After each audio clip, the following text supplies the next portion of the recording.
BJP और कांग्रेस दोनों किसी भी मुद्दे पर एक नहीं होती, लेकिन अरविंद केजरीवाल ने दोनों को फोकट में यह मौका दे दिया। उन्होंने दलगत भावना से ऊपर उठकर बेईमान नेताओं की एक सूची बनाकर हलचल मचा दी है। अब नितिन गडकरी से लेकर कपिल सिब्बल तक और जीके वासन से लेकर अवतार सिंह भड़ाना तक उन्हें कानूनी नोटिस भेज चुके हैं। मैंने कुछ लिस्ट बनाई थी, अब ये लिस्ट बड़ी लंबी बनेगी। शुरुआत की आज मैं चैलेंज करता हूं केजरीवाल जी को, जो वो कह दे वो बेईमान, जो वो कह दे वो ईमानदार। हम भी मंच पे बैठेंगे और आपके नेताओं के नाम लेंगे तो चलेगा। देश के बेईमानों की लिस्ट बनाई थी। सुरेश कलमाड़ी, नितिन गडकरी, सुशील कुमार शिंदे, प्रफुल्ल पटेल, अनंत कुमार, चिदम्बरम। अरविंद केजरीवाल ने एक पन्ने की सूची पेश करके बहुत सस्ते में सबको समेट लिया है। अब बीजेपी, कांग्रेस, शिवसेना, निर्दलीय और अन्य सब गले मिलकर गणतंत्र की गली में चिल्ला रहे हैं, केजरीवाल को ऐसे नहीं छोड़ेंगे। मैं चैलेंज करता हूं केजरीवाल जी को कि अगर मेरे पास वो प्रूफ दे दे मुझे, मैं मंत्री पद से इस्तीफा दे दूंगा और राजनीति त्याग कर दूंगा। अमेरिका से कानून पढ़कर आए दक्षिणी दिल्ली के स्थायी निवासी जो चांदनी चौक से सांसद हैं और जो भारत के विधि एवं न्याय मंत्री हैं, अपने साथ हुई नाइंसाफी से बहुत नाराज हैं। केजरीवाल ने बेईमानों की सूची में नाम डाला है, बर्दाश्त नहीं करूंगा। ऐसे पद पे बैठे हुए ऐसे लोग अगर ऐसी बातें करेंगे तो हमें लगेगा कि उनके पास कुछ नहीं है, उनका जेब भी खाली है। सिब्बल पर शनिचर सवार हो गया। छुट्टी के दिन वकील साहब ने बैठकर नोटिस तैयार करवाया, भिजवाया, बेईमान कैसे बोला। और ऐसा नहीं है कि केवल कपिल जी क्रोधित हैं, केजरीवाल के सताए जाए सवाल भी हैं। इतना प्यारा और पवित्र नाम है, श्री के साथ प्रकाश, और केजरीवाल ने कोयला कर दिया। कोयला बोले तो काला, अब 3 क हो गए। क से कोयला, क से केजरीवाल और क से क्रोध। बेईमान क्यों बोला? श्री प्रकाश जायसवाल, कोयला घोटाले वाले। बोली की खाने वाले बिलबिला उठे थे। तिरंगा खोसकर चलने वाले नवीन जिंदल अलग खिसियाए हुए हैं। केजरीवाल ने उनको भी बेईमान बोल दिया था। कहते हैं कोयले की खान में उन्होंने भी डुबकी लगाई है। ना तो मुझे उसके किसी ईमानदारी के सर्टिफिकेट की आवश्यकता है, ना किसी और को। जो इसने आरोप लगाए हैं, मैं उसे खुली चुनौती देता हूं कि अरविंद केजरीवाल जो है, अगर या तो ये आरोप सिद्ध करे, नहीं तो जो है माफी मांगे। जगनमोहन रेड्डी। ये तो कांग्रेस वाले हुए, लेकिन केजरीवाल की सूची तो सबको समर्पित थी। हरे, नीले, पीले, बैंगनी, गेरुआ, धानी, आसमानी, रंग जैसा भी हो, सबको सप्रेम भेंट। नजराना श्री नितिन गडकरी तक भी पहुंचा। सिब्बल की तरह वकील नहीं है तो क्या हुआ, नोटिस कोई भी भेज सकता है। अपने लीगल नोटिस में यही बोला है कि 3 दिनों के अंदर यदि इन्होंने जो कुछ भी आरोप लगाए हैं उसको यदि विड्रॉ नहीं करते, उसके बाद जो भी हमारे वकील के पास जो भी लीगल रेमेडी हैं, अप्रोप्रिएट लीगल रेमेडी हैं, डिफेमेशन केस, जो भी कुछ इनके पास अपने कानूनी प्रावधान है, वो उसके तहत कार्रवाई। नितिन गडकरी एक कदम और आगे गए। कहा माफी मांगे केजरीवाल, नहीं तो मानहानि का मुकदमा कर देंगे। केजरीवाल ने कहा तो कर ही दीजिए। ये लोग सीएजी की डिफेमेशन केस किया करने दीजिए। आशुतोष को तो इतिहास भी आता है, थोड़े ऐतिहासिक हो गए। याद दिलाया कि राजनाथ सिंह कैसे बवाल का फायदा उठाकर गडकरी की कुर्सी खा गए थे।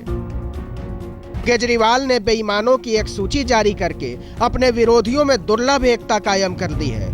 बीजेपी, कांग्रेस, शिवसेना सब एक हो गए हैं।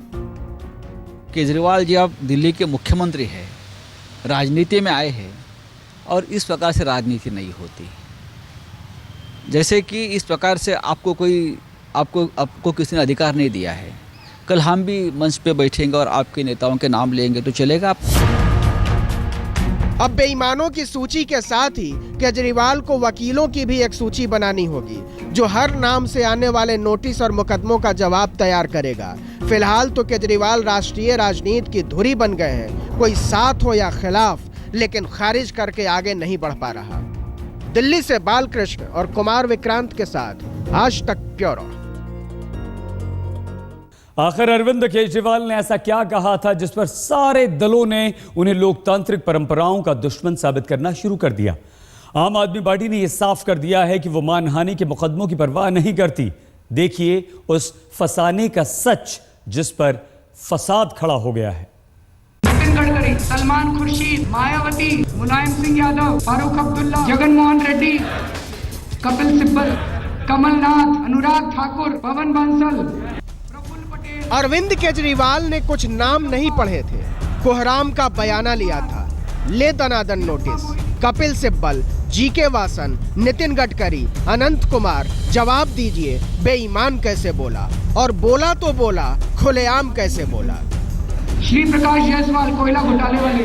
हम बिल्कुल सर्टिफिकेट नहीं दे रहे, वो तो जाहिर है नहीं दे रहे, तभी तो इतना नाराज हैं कि हम सर्टिफिकेट नहीं दे रहे हैं। 2 दिन में ही आम आदमी पार्टी राजनीतिक दलों में एक आतंक का नाम बन गई है।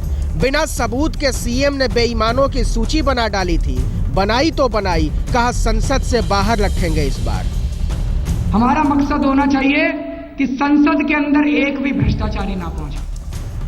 अरविंद केजरीवाल ने पहली बार नेताओं को नाम लेकर बेईमान, घुसखोर, बदमाश नहीं बोला था, लेकिन किसी ने नोटिस नहीं भेजा। लेकिन तब और अब में अंतर है।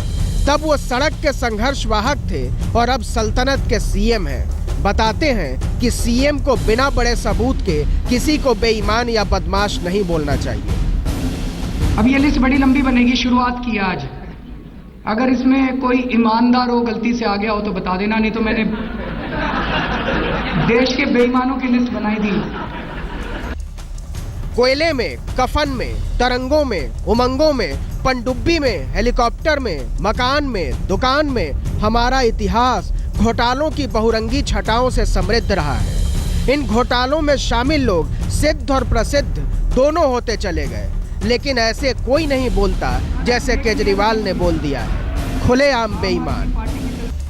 आखिर वो कौन सी वजह है कि जब केजरीवाल की सरकार नहीं थी तो समान आरोपों के बावजूद सोनिया गांधी के दामाद रॉबर्ट वाड्रा ने भी केजरीवाल को कानून का नोटिस नहीं भिजवाया था और नितिन गडकरी ने भी नहीं भिजवाया था। और अब जबकि वो राजनीतिक विस्तार का आधार ढूंढ रहे हैं तो मान का अभिमान आसमान में पहुंच गया है। अब कांग्रेस और बीजेपी दोनों केजरीवाल को कोस रही है, खुश हो रही है और नाराज हो रही है। बीजेपी पूछ रही है कि शीला दीक्षित का नाम नहीं लिया, माजरा क्या है, और कांग्रेस पूछ रही है कि नरेंद्र मोदी का नाम नहीं लिया, माजरा क्या है। जो वो कह दे वो बेईमान, जो वो कह दे वो ईमानदार। अब उनकी नज़र में अगर नरेंद्र मोदी जी ईमानदार हैं तो उनको मुबारक हो। पिछले 1 महीने से शीला दीक्षित के भ्रष्टाचार के बारे में कोई कार्रवाई करना छोड़ दीजिए, बात भी वो नहीं कर रहे। आम आदमी पार्टी ने अपनी गलती मानी, फौरन भूल सुधार किया और वापसी की डाक से जवाब रवाना किया। जिसमें राहुल गांधी और नरेंद्र मोदी का जो नाम है वो इसलिए है क्योंकि लोगों की राय ये थी सदन के अंदर कि ये वो लोग हैं जो उन पार्टियों का नेतृत्व करते हैं जिनके ये लिस्ट भ्रष्टाचारियों की है, यानी भ्रष्टाचारियों को संरक्षण देते हुए आगे बढ़ रहे हैं, उसी राजनीति को आगे बढ़ा रहे हैं। अब इसके बाद क्या बचता था? किस्सा खत्म हो गया। केजरीवाल ने बेईमान नामक शब्द को मुहावरा बना दिया है।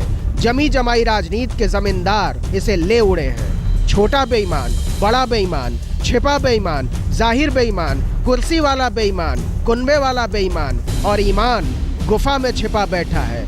बेहटे तो बाहर निकले। दिल्ली से बालकृष्ण और कुमार विक्रांत के साथ आज तक ब्यूरो। बीजेपी और कांग्रेस एक दूसरे के नेताओं को बेईमान भी कहते रहे हैं, भ्रष्ट भी कहते रहे हैं और अपराधी भी। नितिन गडकरी ने सोनिया गांधी और मनमोहन सिंह को भ्रष्टाचार का विश्व रिकॉर्डधारी बताया था और रॉबर्ट वाड्रा पर बीजेपी ने संसद में हंगामा किया था। तो क्या तब की बात कुछ और थी? तो मैं ये उम्मीद करता हूं अरविंद केजरीवाल ने कोई नई बात नहीं बोली है। उन्होंने तो उन्हीं विचारों को नत्थी कर दिया है जो बीजेपी कांग्रेस के बारे में, कांग्रेस बीजेपी के बारे में, समाजवादी पार्टी बीएसपी के बारे में, बीएसपी समाजवादी पार्टी के बारे में, द्रमुक अन्ना द्रमुक के बारे में और अन्ना द्रमुक द्रमुक के बारे में बोलती रही है। तब बीजेपी को ध्यान नहीं आया था कि प्रधानमंत्री या सोनिया गांधी को ऐसे बेईमानी का विश्व रिकॉर्डधारी नहीं बताना चाहिए था, और न कपिल सिब्बल, मनीष तिवारी और अभिषेक मनु सिंघवी जैसे धुरंधर वकीलों से भरी इतनी बड़ी कांग्रेस में किसी को कानूनी नोटिस भेजने का ध्यान आया था। तो क्या तब कांग्रेस को बुरा नहीं लगा था या बात आपसदारी की थी?